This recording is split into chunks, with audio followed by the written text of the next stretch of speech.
The late afternoon sun, thin and watery behind a shroud of gray cloud, cast long, weak shadows as I pulled my beat-up SUV onto the shoulder of the deserted county road. Before me, just beyond a collapsing barbed wire fence draped with decades of ivy and thorny brambles, lay Blackwood Sanatorium. My destination. My current obsession. I'm Alex. I photograph abandoned places. Not just quick snapshots, but deep dives, documenting the decay, the history, the silence left behind. Blackwood was legendary among urban explorers, whispered about in hushed online forums. Not just for its size, but for its reputation. Stories of strange occurrences, of people going in and coming back, changed.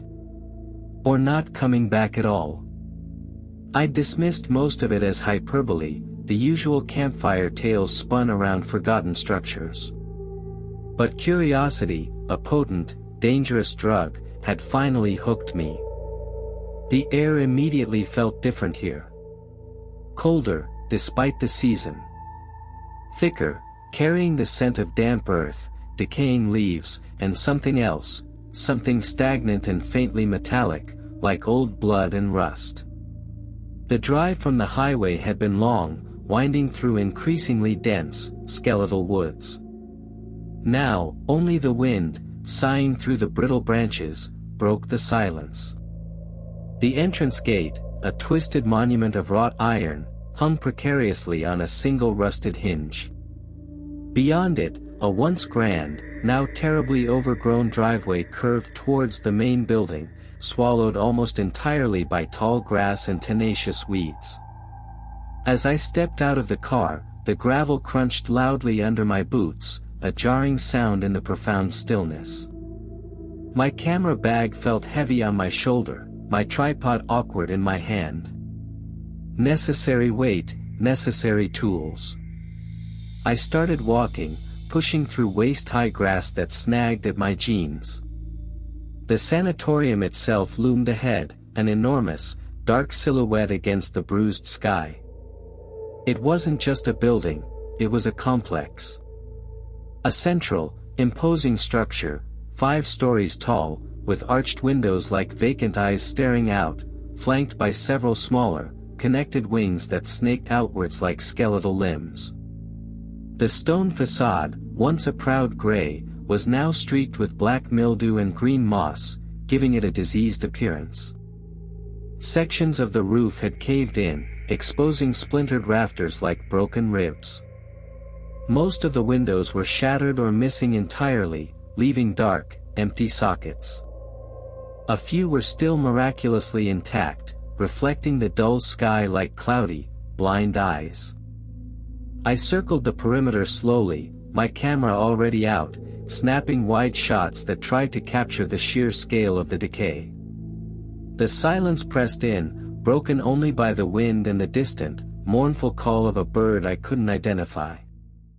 There were no sounds of traffic, no distant sirens, nothing of the world I'd left behind. I felt a growing sense of isolation, a primal awareness of being utterly alone. The rear of the building was even more dilapidated. A large section of the wall on one wing had collapsed, spilling rubble onto the ground like internal organs. Here, the vegetation was even thicker, trees growing impossibly close to the walls, their roots likely snaking into the foundations. I found a potential entry point, a set of heavy wooden doors on the ground level, slightly ajar, warped and swollen with moisture. They looked like service entrance doors, perhaps leading to storage or utility areas. I hesitated, flashlight in hand. The air felt colder here, and that strange, metallic scent was stronger. It wasn't just decay, it felt wrong. A shiver traced its way down my spine, unrelated to the temperature. Standard pre-entry jitters, I told myself. Every location felt a bit intimidating at first. Taking a deep breath, I pushed the door open slowly. It groaned in protest, the sound echoing disturbingly loud. Beyond lay absolute darkness, thick and suffocating. Stepping across the threshold felt like entering another dimension. The air inside was stagnant, thick with the smell of dust, mold, and an acrid, forgotten disinfectant that somehow lingered after decades. My powerful LED flashlight cut a beam through the inky blackness, illuminating clouds of disturbed dust motes dancing in the air. I found myself in a wide, low-ceilinged corridor.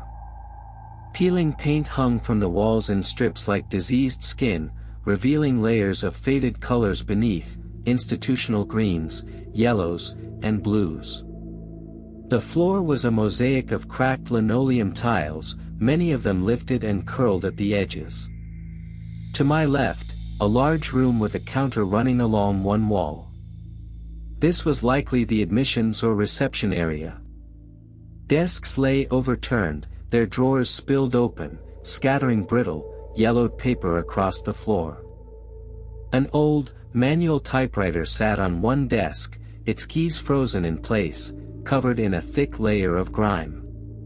The air in this room felt heavier, weighted with unspoken anxieties. I shone my light into a smaller office behind the counter. A calendar still hung on the wall, perpetually stuck on a month and year long past, October, 1952. The silence here was broken only by the faint, rhythmic drip of water somewhere deep within the building. Drip. Drip. Drip. Further down the corridor, I found what looked like a communal lounge or day room. Large windows, mostly broken, allowed faint, eerie light to filter in, mixing with my flashlight beam. Overturned chairs, a broken sofa spilling its horsehair stuffing, and a heavy, dark wooden table dominated the space. On the table lay scattered playing cards, frozen mid-game, and a few rusted metal trays. It was a tableau of arrested time, a snapshot of lives abruptly halted. I noticed a child's crude drawing tacked to a cork board, a stick figure family under a lopsided sun. It seemed impossibly sad, a tiny splash of innocent color in this ocean of decay.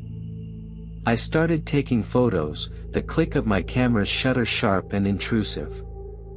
Each shot captured a fragment of the desolation, preserving it.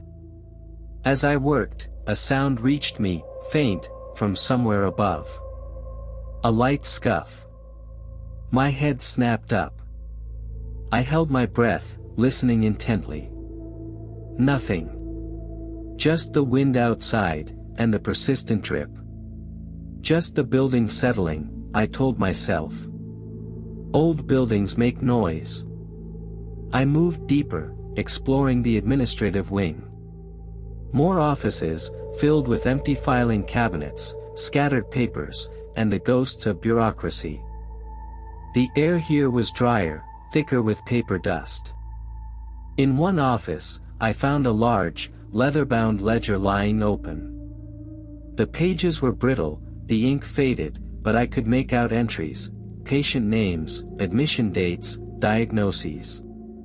Dates mostly in the late 1940s and early 1950s. Diagnosis often listed as nervous disorder, hysteria, or more vaguely, melancholia. My light beam played over the names. John Doe, Mary Jenkins, Patient 7B. The name, Patient 7B, stood out because there was a handwritten note beside it, scrawled in a different hand, almost pressed into the paper, unstable. Highly reactive. Recommend isolated observation. Below that, another, later note, transferred to West Wing, hydrotherapy. West Wing. Hydrotherapy. Notes to myself for later. I felt a prickling sensation on the back of my neck. I spun around, sweeping my light beam back down the corridor. Nothing. Just shadows clinging to corners, dancing away from the light. The feeling of being watched was growing, a subtle, unnerving pressure. I told myself it was my imagination, fueled by the oppressive atmosphere. As I moved towards what I guessed was the central stairwell, the air grew colder.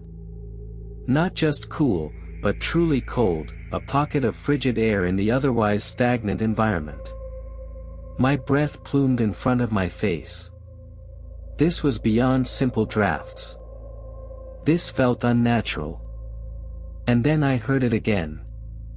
Not a scuff this time. A distinct tap. Tap, tap, from somewhere on the floor above. Slower, more deliberate than a settling building. Like something lightly knocking. My heart rate accelerated. I gripped my flashlight tighter. Get a grip, Alex.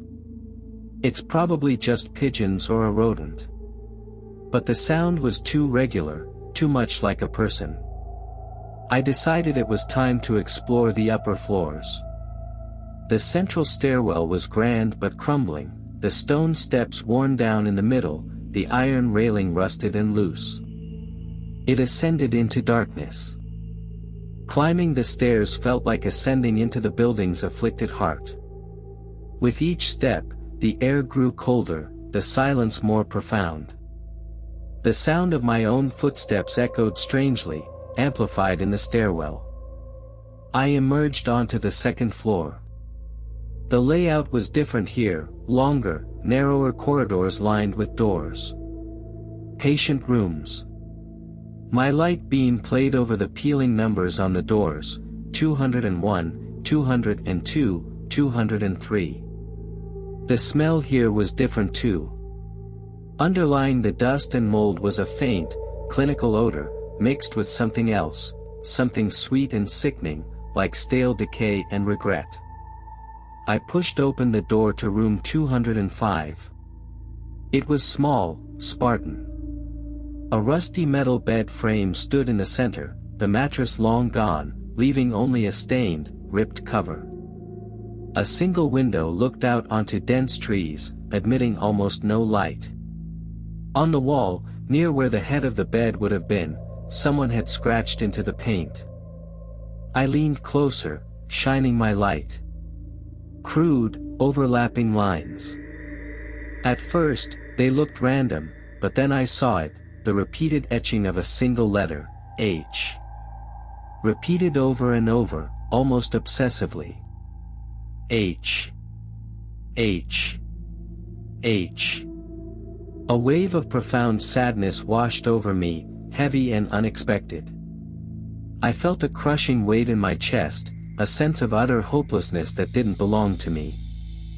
I stumbled back, shaking my head, trying to clear it. It's just the atmosphere getting to you. But it felt deeper than that. It felt like an echo. I continued down the corridor, opening doors. Each room was a variation on the theme of despair. Empty beds, broken dressers, sometimes a single, poignant object left behind, a cracked porcelain doll's head, a single leather-bound book with no title, a tangle of rusty wires. In one room, the walls were covered in faded pencil scribbles, numbers, names, nonsensical phrases. They listened through the walls. Don't tell them. The silence was no longer just the absence of sound, it was an active presence, thick and listening. My own breathing seemed unnaturally loud. My flashlight beam felt like a frail defiance against the encroaching darkness. I reached the end of the corridor and found a larger room. This must be a common area for the ward. More broken furniture, but also a collection of peculiar devices. A rusty wheelchair lay on its side. Near it, a metal frame with leather straps attached. Restraints. My stomach turned. I shone my light into a corner. A large, enamel tub, stained and chipped, with a network of pipes leading to it. Hydrotherapy. I remembered the note about patient 7B being transferred to the West Wing, hydrotherapy. This must be it. As I documented the room, my camera flash illuminating the grim scene, I heard a distinct sound from the corridor I had just left. A soft thump. Like something heavy had just fallen. I froze, straining to listen. Silence. Absolute, perfect silence. Too perfect. The wind had stopped. The dripping had stopped. The building itself seemed to be holding its breath. My heart hammered against my ribs. I backed out of the hydrotherapy room slowly, my flashlight beam sweeping nervously up and down the corridor. Nothing. No overturned object, no new debris. Just the empty, silent hallway. Yet, the feeling of being watched was now intense, palpable. It felt like eyes were tracking my every movement from the darkness between the rooms. I forced myself to continue, moving towards the connected west wing mentioned in the ledger. This wing felt even colder, the air heavier, carrying that sickly sweet scent more strongly. The rooms here were smaller, more isolated. Some doors were reinforced, suggesting patients who required more secure confinement. Room 7B. I found it near the end of the corridor. The door was different from the others, thicker, with a small, barred window at eye level. It was also slightly ajar, held open by a piece of rubble. I hesitated, feeling a cold dread pool in my gut. This room felt like the epicenter of the oppressive feeling that had been building. I pushed the door open cautiously. The room was even smaller than the others, barely fitting the rusty bed frame. But it was the walls that drew my eye. They were covered in scratches. Not just isolated marks, but a frantic, dense network of lines, gouged into the paint and plaster as if by fingernails or a sharp object. Some areas were scraped down to the bare brick.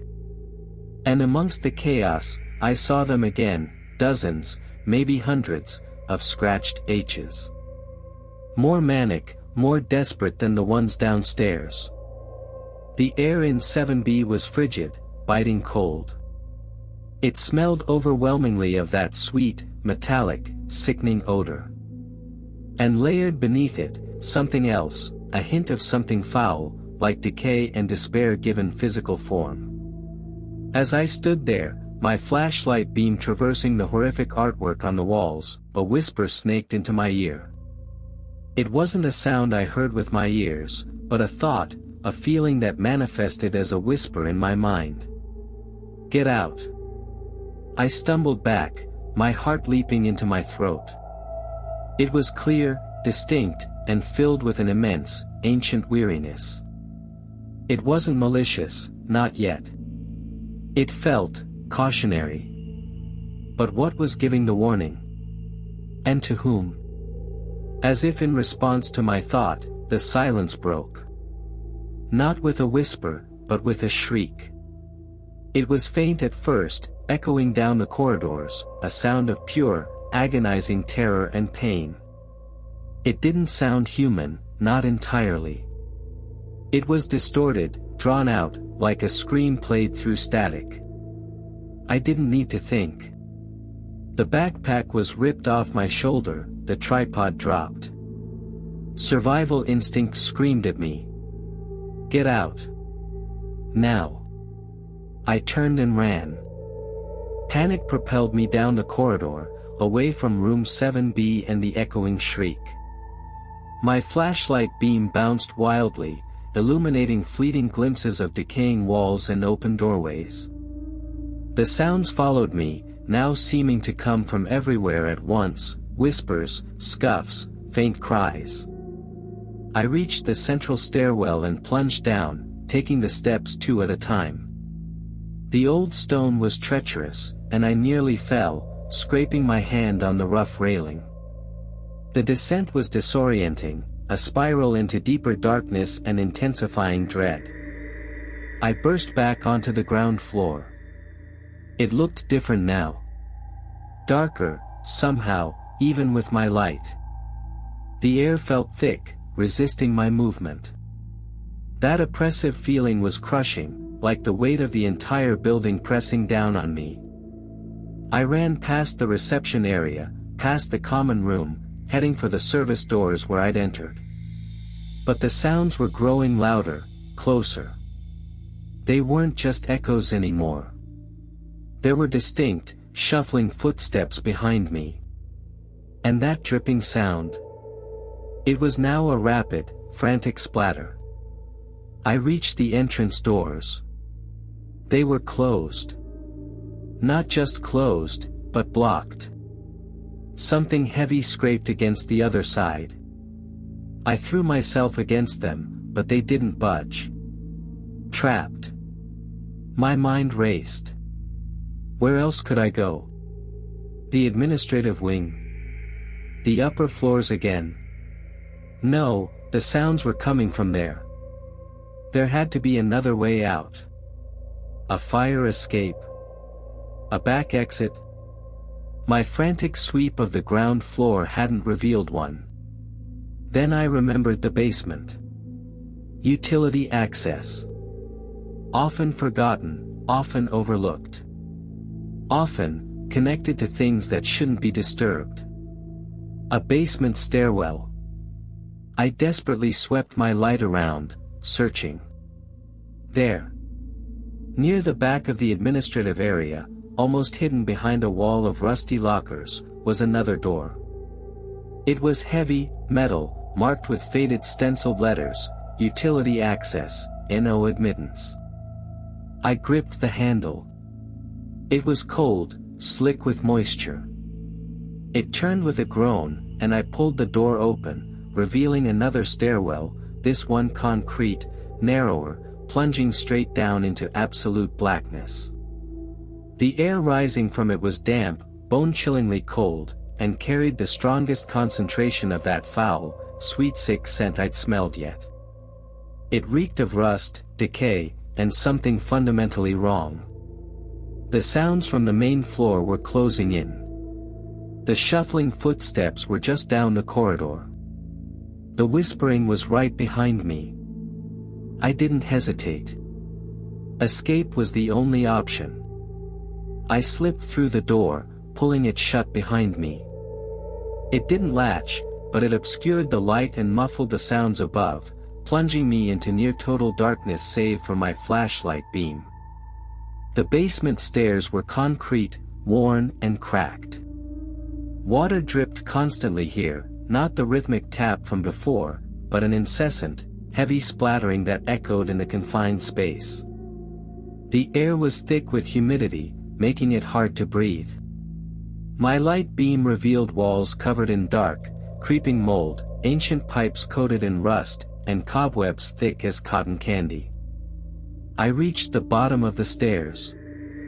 The space down here was a labyrinth of concrete pillars, rusting machinery, and narrow, winding corridors. The floor was slick with standing water in many places. The sounds from above seemed distant now, replaced by the oppressive silence of the earth itself, punctuated only by the relentless dripping and the skittering of unseen things in the shadows. My flashlight beam danced across discarded furniture, old patient records scattered and waterlogged, and shapes I couldn't quite identify lurking in the periphery. The cold was intense here, a deep, seeping chill that seemed to emanate from the very concrete. And then I saw it. Illuminated by my light, nestled between two concrete pillars, was a large, rust-stained metal door. It looked heavier, older, somehow more menacing than any other door I'd seen in the complex. There was no handle, only a thick, corroded lock. And scrawled onto the door in what looked like dried, dark liquid were those familiar letters, 7B. Patient 7B. Their ultimate destination.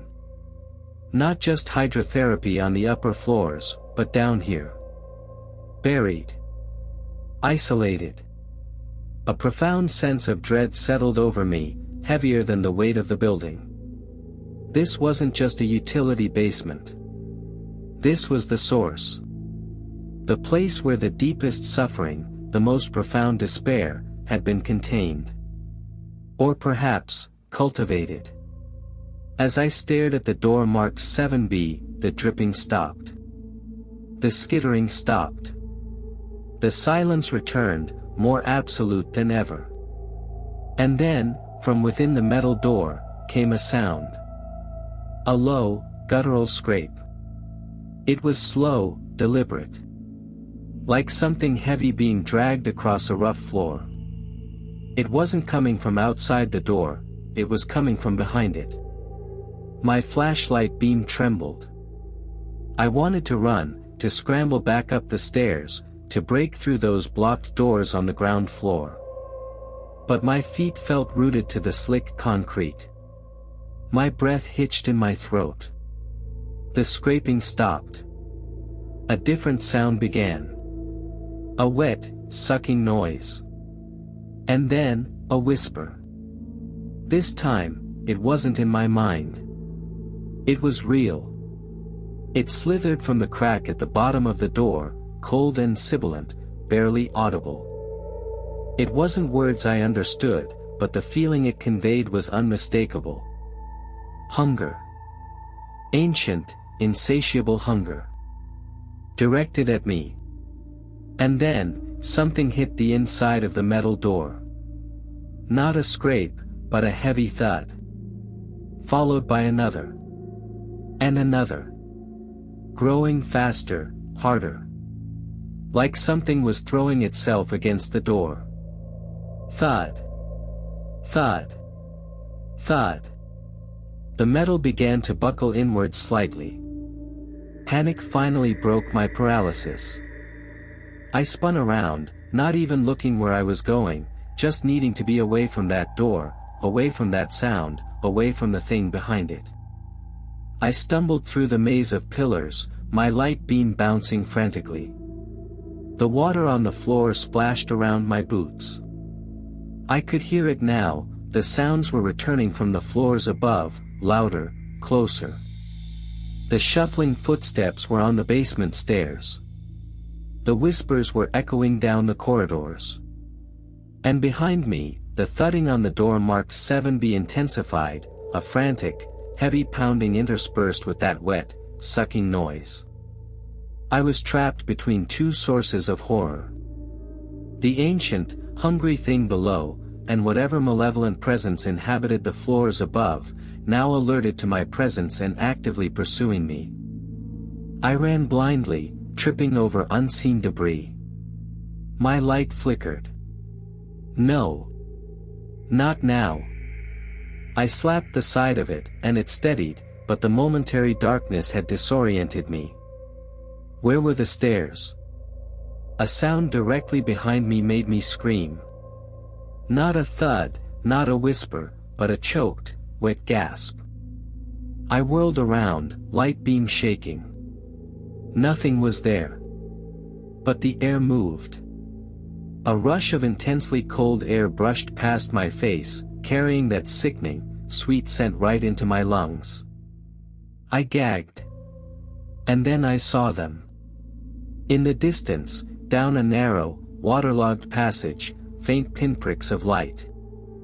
Not my flashlight, but distinct, small lights, bobbing slightly. Like someone holding candles. Or, eyes reflecting light from an impossible angle. They started moving towards me. Slowly at first, then gaining speed. Not walking. Gliding. Shuffling. Too many of them. More than one pair of lights. A multitude. I turned and ran the other way, splashing through the standing water. My breath tore in my chest, burning my lungs. The sounds were all around me now, whispers from the walls, scuttling from the shadows, faint, mournful cries from nowhere and everywhere. I finally saw the stairs again, a rectangle of slightly less intense darkness. I lunged for them, scrambling up the wet concrete steps. I didn't dare look back. I could hear the shuffling gaining on me, the splashing of many feet or something like feet, in the water below. And behind it all, the relentless, heavy thudding from the basement door. I burst back onto the ground floor, gasping for air. The service doors were still blocked. I didn't waste time there. I ran towards the central stairwell, towards the upper floors. Maybe I could find a window, a ledge, anything. As I ran, I saw them in the periphery. Shapes. Moving in the shadows of the reception area, darting behind pillars in the common room. Not clear forms, just disturbances in the air, darker than the darkness itself. But I felt their gaze, their chilling attention fixed on me. I reached the main stairwell and started climbing again, exhaustion making my limbs heavy. Each step was an effort. The air here was less cold than the basement, but thick with the despair of the wards. The sounds of suffering seemed closer now, the screams more distinct, less like static.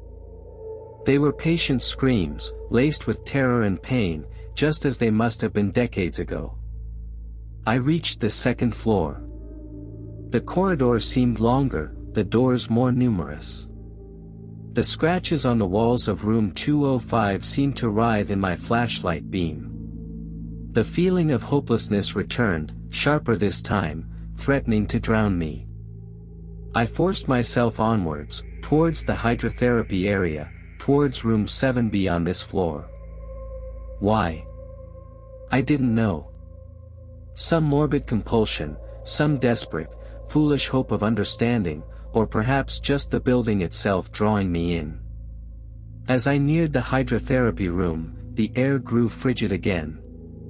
The sweet sick scent was overwhelming. The whispers were back, louder, closer. Not in my mind this time, but seemingly coming from the very air around me. They were unintelligible, a cacophony of overlapping voices, all filled with sorrow and rage. I reached the hydrotherapy room. It was different. The enamel tub was filled with dark, viscous liquid. The metal frame with straps stood beside it, empty. But reflected in the surface of the liquid in the tub were fleeting images, faces contorted in pain, hands reaching out, shadows coalescing into terrifying shapes. I backed away slowly, my heart pounding. This place wasn't just haunted, it was alive. Or something within it was. Something ancient and terrible that fed on the suffering of its inhabitants, growing stronger with each passing year. And patient 7B, they weren't just a patient. They were the key. The conduit, the source of the deepest pain that had amplified the horror. The thing in the basement, behind that door, felt like the original source, perhaps trapped, perhaps waiting, perhaps the ultimate manifestation of 7B's despair and what the sanatorium had done to them. As I turned to flee this room, a cold, unseen force slammed into my back, sending me sprawling onto the floor. My flashlight clattered away, rolling into the darkness under a rusty gurney. Total, absolute darkness. I scrambled backwards, panic overwhelming me. The whispers were all around me now, pressing in, swirling like a freezing wind. I could hear shuffling sounds, closer than ever, just outside the room, then entering it. That wet, sucking noise I'd heard from behind the door downstairs was here now, in the room with me. I felt a touch. Cold, impossibly thin, like spider silk or icy fingers. It traced a path up my arm, raising goosebumps. I screamed, a raw, animal sound. I flailed wildly in the darkness, trying to find my light, trying to find an escape. The cold touch became a grip. It was strong, bone-chilling. Something pulled at my arm, trying to drag me towards the tub filled with dark liquid. I dug my heels into the floor, fighting with everything I had. "Don't let them take you to the water," the earlier whisper echoed in my mind. It was a warning. The water, the hydrotherapy, a point of pain, a point of amplification. I kicked out, connected with something yielding, and the grip loosened momentarily. I scrambled away, crawling blindly in the darkness. My hand struck something hard and metallic. My flashlight. I snatched it up, fumbling for the switch. It flickered to life, its beam weak and unsteady. It illuminated a horrifying scene. The room was filled with figures. Not solid, not quite transparent. Shimmering, indistinct forms that seemed to be woven from shadow and despair. They crowded the room, their faces blurred, their limbs elongated and unnatural. Some seemed to be reaching for me, others simply stood, emanating an aura of profound misery.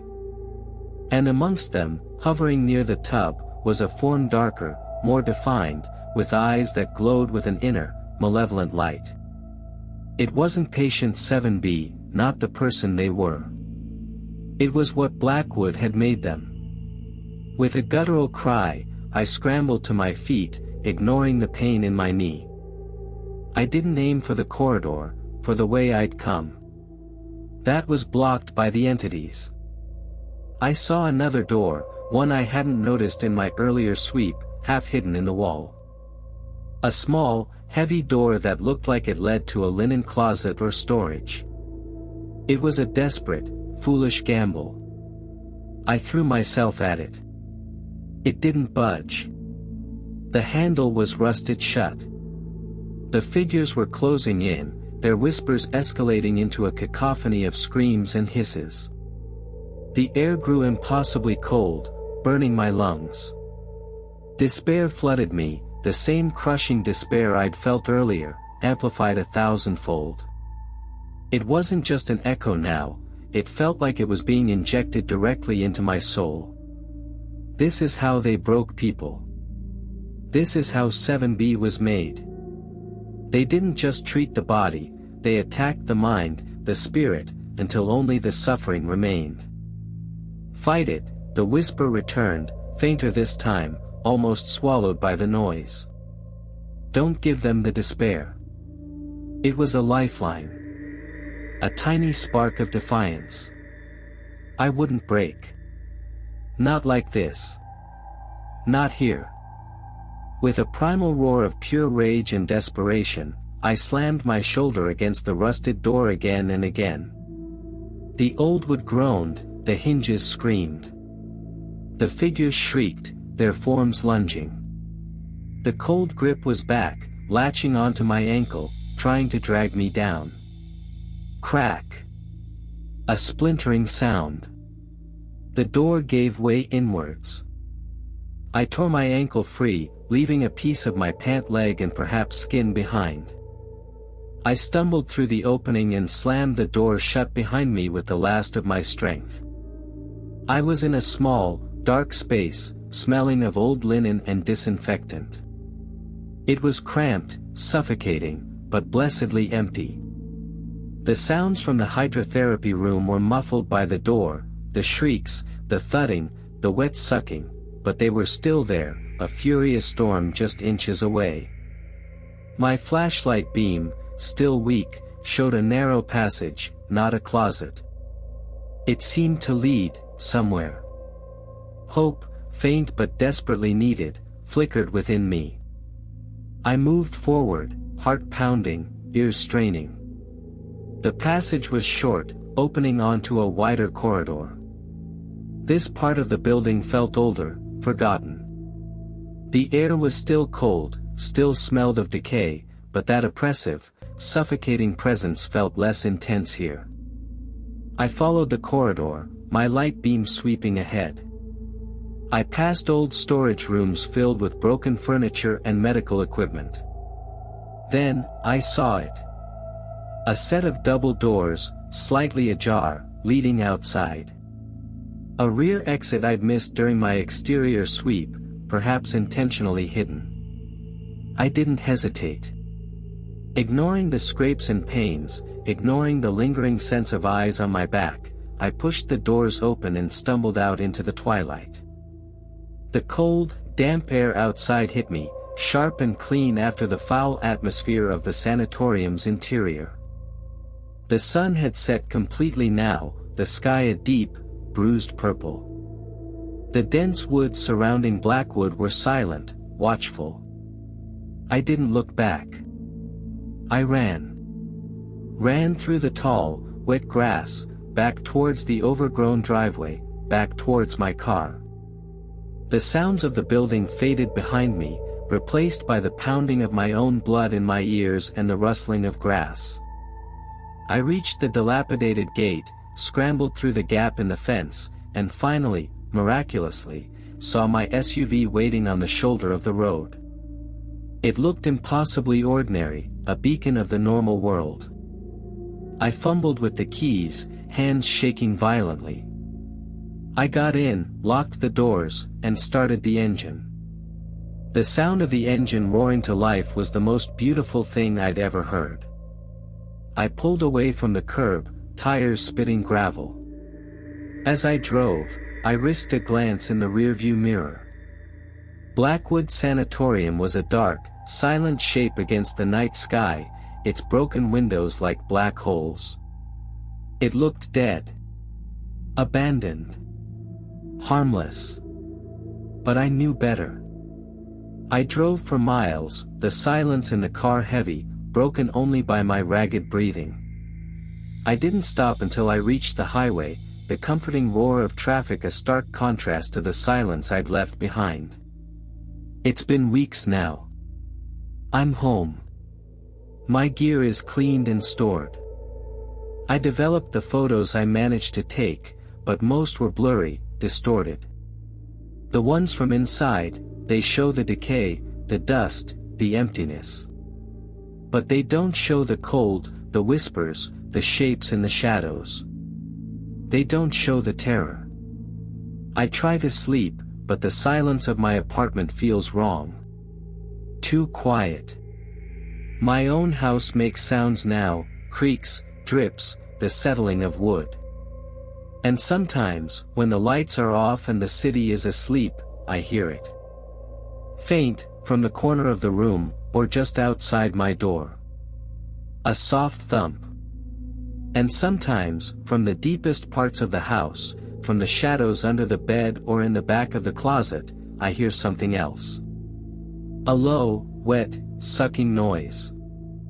I don't take photos anymore. I don't explore abandoned places. I don't think I can. Because I left Blackwood Sanatorium, but I don't think it ever really left me. It clings to me, a shadow woven from decay, despair, and the lingering, hungry silence of patient 7B. And sometimes, when I'm alone in the dark, I feel that cold, thin touch on my skin, and I know that the silence of Blackwood is far from over.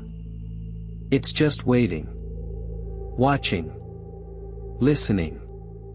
Always listening. Weeks blurred into a single, prolonged nightmare. My apartment, once a sanctuary, had become just another place where the silence felt wrong.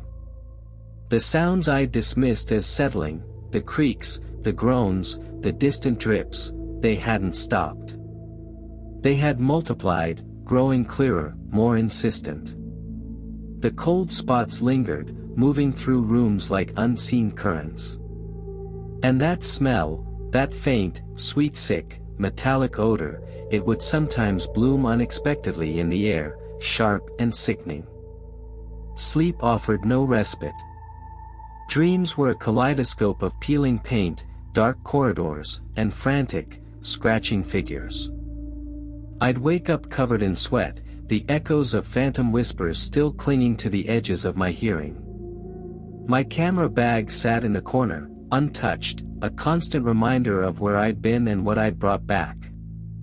My life had ground to a halt. The thrill of urban exploration was dead, replaced by a bone-deep dread. Then, I found it.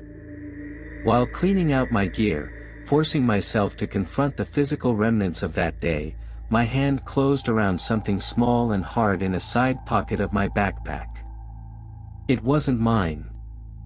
I pulled it out. It was a locket. Tarnished silver, simple, with a faded floral etching on the front. It felt cold to the touch, colder than it should have been. It must have fallen out of a discarded dresser or a patient's belongings and somehow ended up in my bag during the frantic escape. Holding it, a wave of that familiar, profound sadness washed over me, stronger than before. It was tinged now with fear, with a sense of being deeply, irrevocably connected to Blackwood. The locket was a tether, a conduit. That night, the sounds escalated. Not just creaks, but distinct shuffling outside my bedroom door. The whispering was no longer faint, it was a low, multi-voiced murmur right outside my walls. The air in the apartment became thick with cold. I saw a shadow detach itself from the corner of the ceiling, a fleeting, impossibly dark shape that vanished when I stared directly at it. They weren't just echoes anymore. They had followed me. They were here. Panic warred with a desperate, reckless resolve. Running hadn't worked. Hiding hadn't worked. The locket felt like a burning brand in my pocket, drawing them closer. Maybe, just maybe, going back was the only way. Not to document, but to understand. To sever the connection. To return the locket.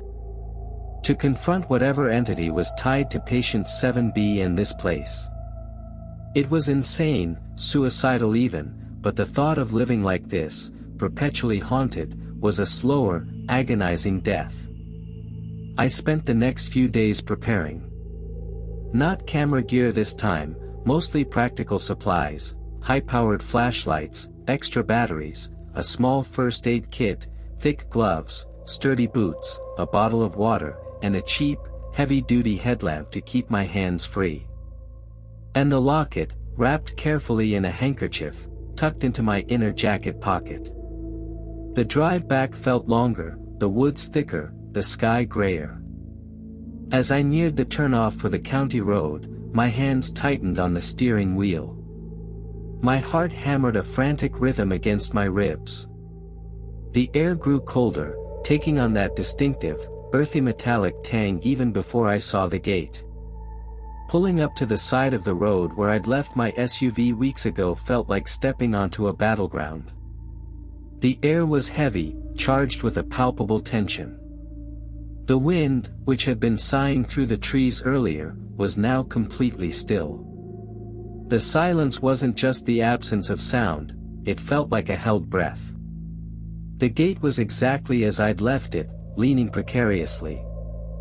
The overgrown driveway seemed even more choked with weeds, the trees on either side pressing in closer, their branches like grasping claws. The building itself, Blackwood Sanatorium, loomed larger, darker, somehow more awake than before. Its broken windows seemed to watch me with a predatory stillness. The sense of being observed was immediate and intense. They knew I was back. Stepping out of the SUV, the gravel crunch was muted, swallowed by the unnatural stillness. The locket in my pocket felt like a block of ice against my chest. I didn't bother with my camera this time. This wasn't about documenting decay, it was about survival, about confronting the source of the decay that was infecting my life. I approached the building, pushing through the dense grass. I circled towards the service doors I'd used the first time. As I neared them, I saw they were no longer ajar.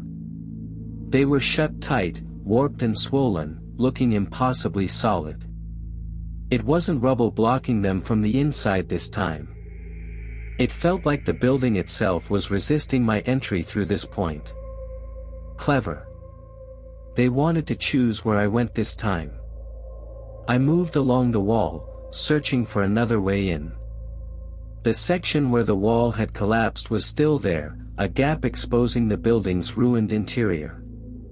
This looked like the most obvious entry, a direct breach. It felt like a trap. Continuing around the perimeter, I reached the front of the main building.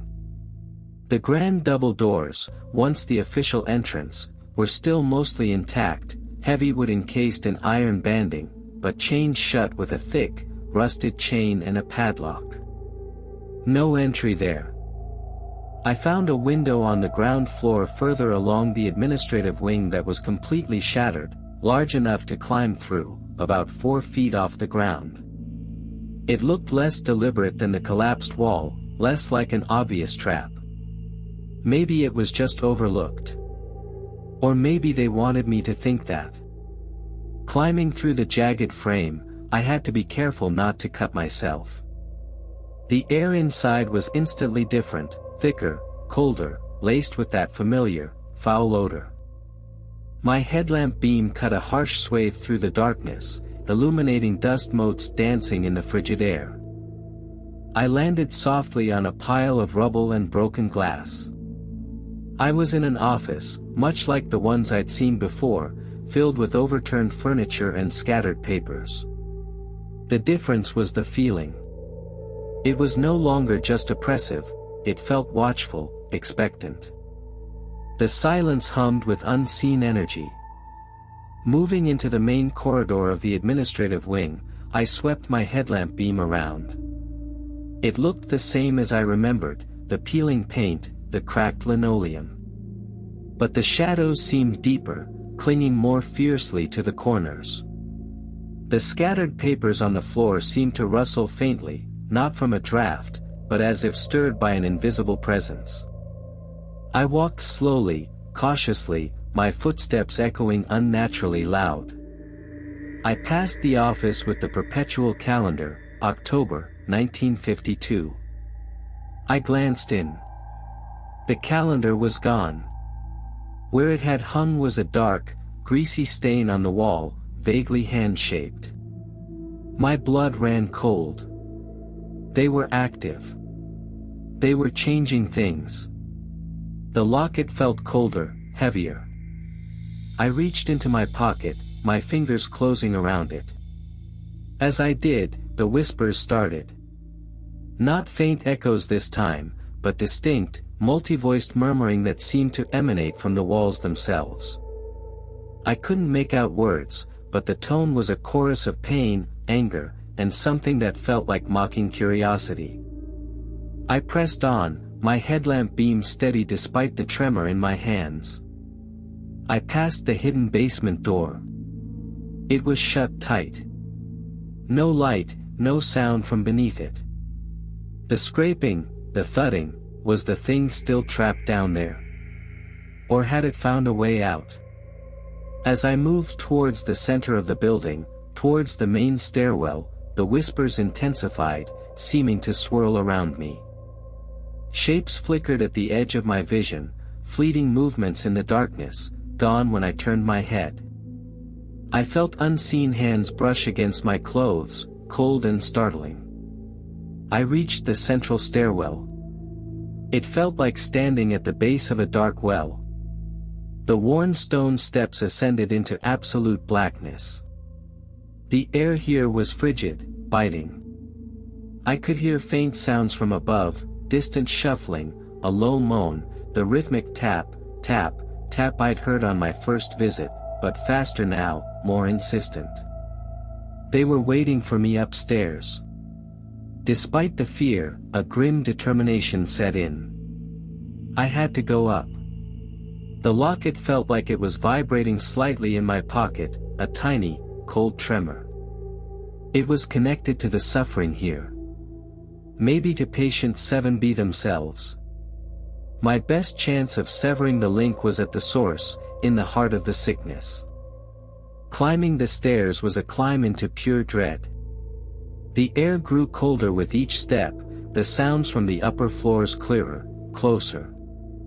The whispers followed, swirling around me, sometimes seeming to come from the stairwell itself. I emerged onto the second floor, the familiar corridor of patient rooms stretching into the gloom. The peeling numbers on the doors seemed more vivid now, highlighted by some internal, hellish light. The sickly sweet scent was stronger, cloying. I walked down the corridor, headlamp beam illuminating the devastation. Room 205, with the scratched H's. I shone my light on the wall. The scratches were deeper, more numerous, almost covering the entire wall now. And among them, new etchings, crude, childlike drawings of figures with exaggeratedly wide, empty eyes, and simple stick figures with H's scrawled over them. The despair in this room was a tangible weight, pressing down on me. I checked room 7B on this floor. The reinforced door, the small barred window. It was still slightly ajar. I didn't go in. The air radiating from the crack was thick with that awful smell and an intense, localized cold. I could hear faint, ragged breathing from within, impossibly slow, impossibly deep. I didn't need to see. The thing behind the door downstairs, or whatever manifestation of 7B it was here too. Or maybe this was just a memory, a loop of the suffering, amplified by the entity. I moved on, my goal not the wards this time, but locations I hadn't explored. I remembered seeing signs pointing to an assembly hall or chapel. These often occupied larger spaces on upper floors. Further down the corridor, past more rooms of decay and quiet horror, I found a set of wide, ornate doors, surprisingly less damaged than others. They were heavy, made of dark wood, slightly ajar. A faint, ethereal light seemed to emanate from within. This must be the chapel. Pushing the doors open, I stepped inside. The air in the chapel was different. Colder than the wards, yes, but it also carried a different scent, old wood, stale air, and a faint, lingering odor of incense mixed with something acrid, like burned metal or ozone. The space was vast, 2 stories tall, with a high, vaulted ceiling crisscrossed by dark wooden beams. Along the side walls, large windows, most broken, were set high up, letting in slivers of the deep twilight sky. At the far end was a raised platform, where an altar would have been. Now, it was just a pile of rubble and broken wood. The pews, or what remained of them, were scattered and broken across the cracked floor. Some were overturned, others splintered. Dust covered everything in a thick blanket, disturbed only by my entry. Despite the physical decay, the atmosphere here felt concentrated. Not just despair, but a crushing sense of futility, of unanswered prayers, of hope extinguished. This was where people came seeking solace, seeking forgiveness, seeking healing. And in Blackwood, they found none of it. The space felt saturated with that betrayal of faith. I shone my headlamp around. On the wall behind the ruined altar, faded painted murals were barely visible, scenes of religious imagery, now peeling and stained, looking grotesque in the harsh light. A large, wooden cross lay on the floor, broken in half. As I moved deeper into the chapel, my footsteps echoing loudly, the whispers started again. But here, they were different. More distinct. Sometimes they sounded like distorted prayers, sometimes like weeping, sometimes like accusations. Why didn't you help us? We prayed. We prayed. Silence. I felt a chilling certainty, whatever resided in Blackwood fed not only on pain and despair, but perhaps also on corrupted hope and failed faith. The chapel was a storehouse of that specific kind of suffering. Suddenly, the large, broken cross on the floor shifted. Slowly. It dragged itself a few inches across the floor. I froze, my headlamp beam locked on it. There was nothing visible moving it.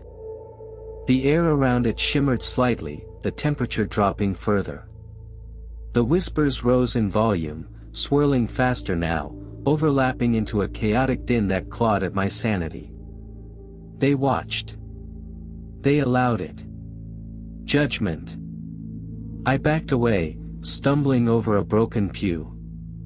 The feeling of being watched intensified, not just by the general presence, but by individual, malevolent entities within the chapel. I swept my light up towards the high windows. For a split second, I saw shapes pressed against the glass on the outside, looking in. Gaunt, elongated figures, outlined against the bruised sky, their heads tilted, watching me. Then they were gone. This place was a focal point, a gathering place. And I was the only living thing in it. I had to keep moving. The locket in my pocket felt like it was burning now. Leaving the chapel felt like escaping drowning, only to find myself in icy waters. I moved back into the main building, descending another set of stairs that led to a lower level, presumably connected to a dedicated medical wing. The air here was thick with the smell of stale blood, rust, and something else, a chemical tang mixed with the odor of death and decay. The corridors here were narrower, lined with doors that looked heavier, more institutional. My headlamp beam reflected off tiled walls, cracked and stained, that looked like they belonged in an operating room. This was the infirmary wing, and somewhere within it, likely, the morgue. This part of Blackwood felt different from the rest. Less about psychological torment, more about physical procedures, containment, the end result of failed treatments. It felt sterile, cold, and utterly devoid of life, save for the lingering, horrifying echoes.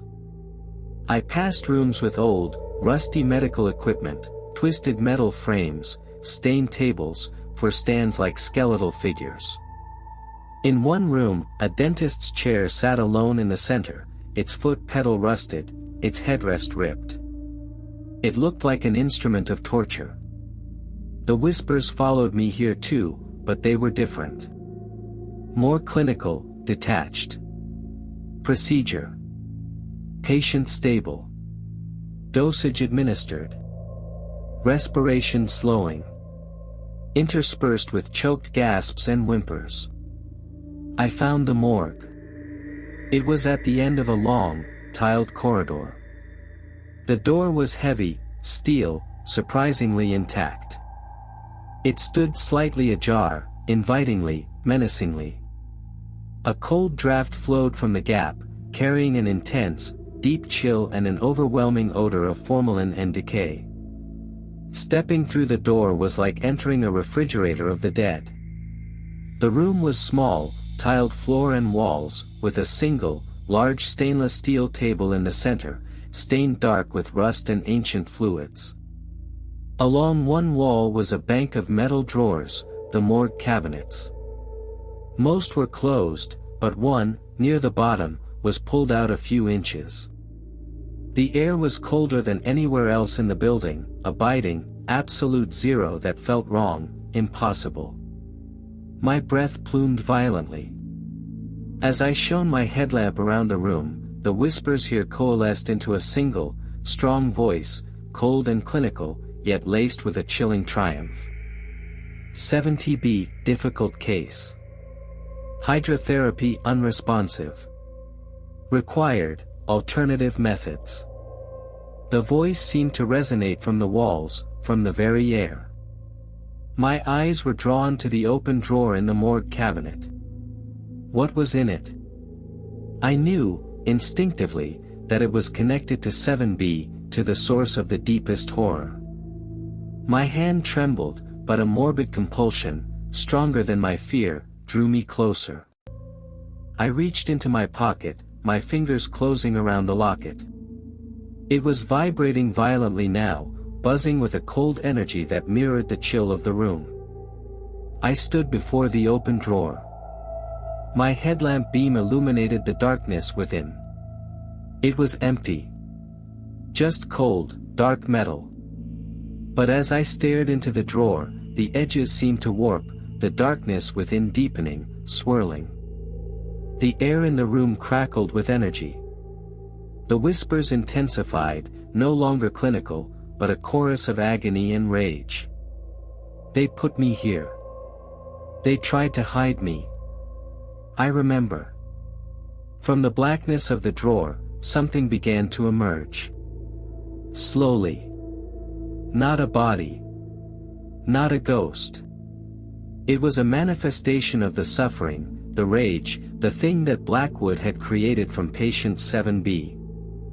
It was a formless shape, woven from shadow and concentrated despair, denser than the surrounding darkness, with 2 points of burning, malevolent red light where eyes should be.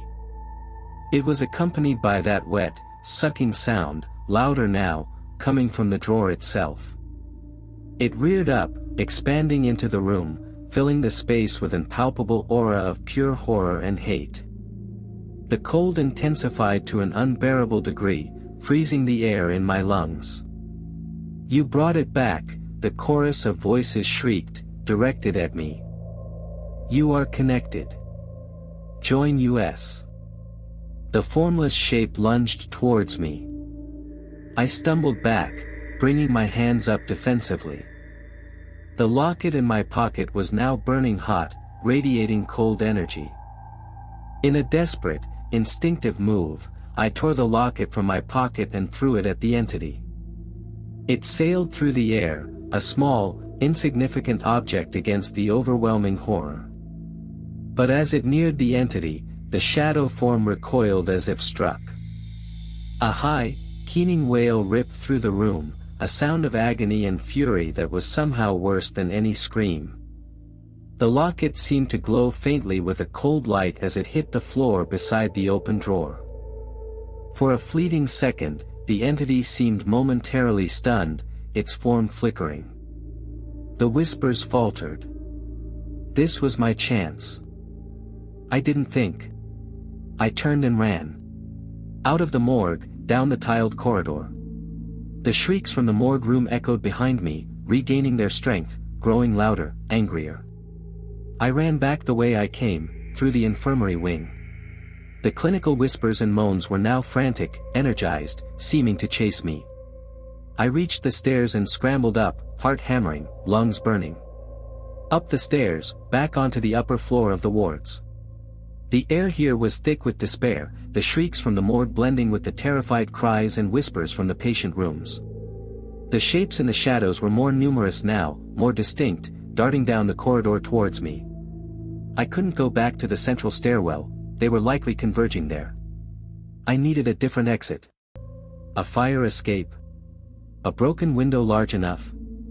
I ran blindly down the corridor, past the scratched walls of 205, past the terrifying silence of 7B's door.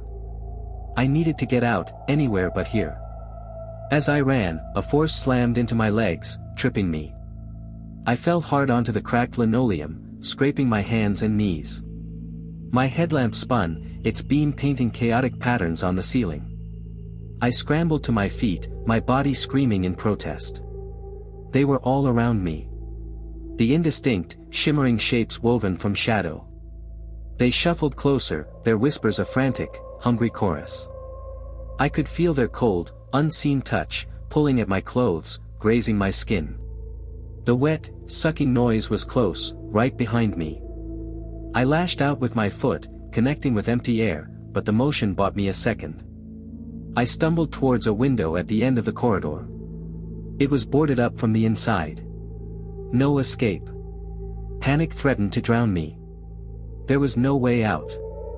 I was trapped. The shapes closed in, their cold energy radiating outwards, draining the warmth from my body, threatening to steal the hope from my mind. And then, a sound cut through the chaos. Not from the entities, but from outside. A distant siren.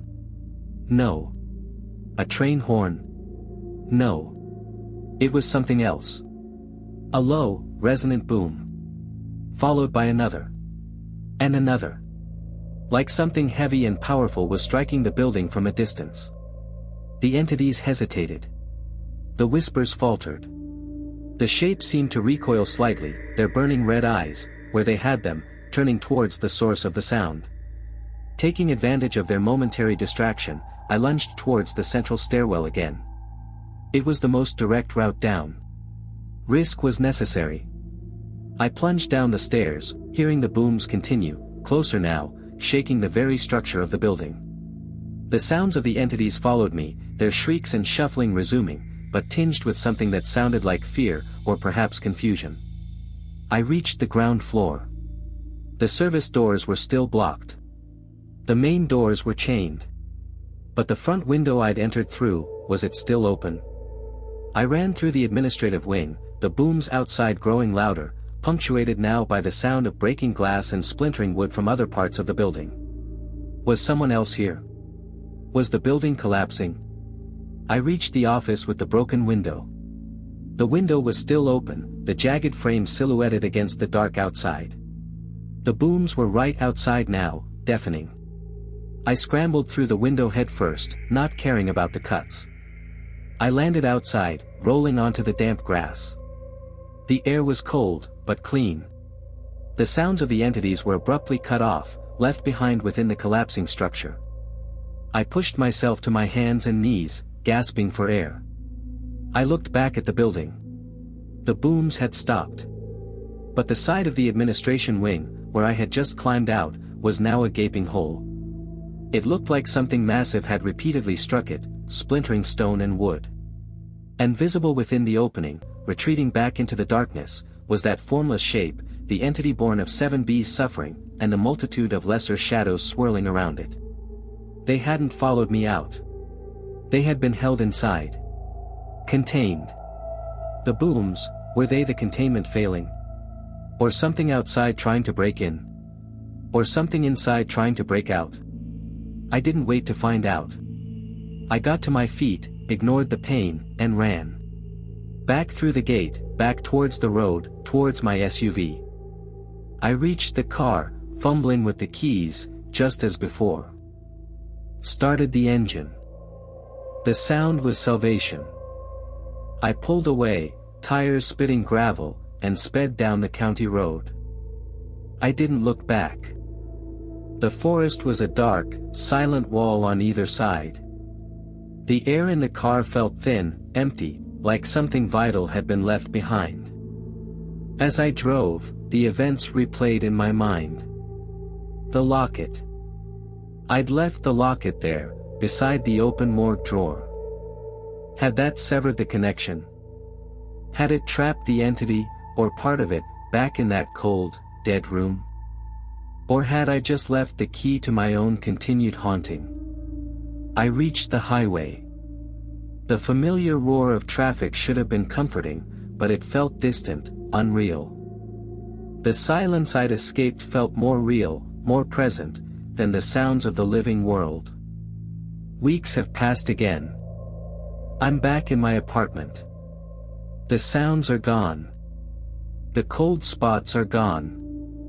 The smell is gone. The silence here is just silence. Normal silence. But it's a heavy silence. A silence filled with the absence of horror. And that absence feels just as terrifying.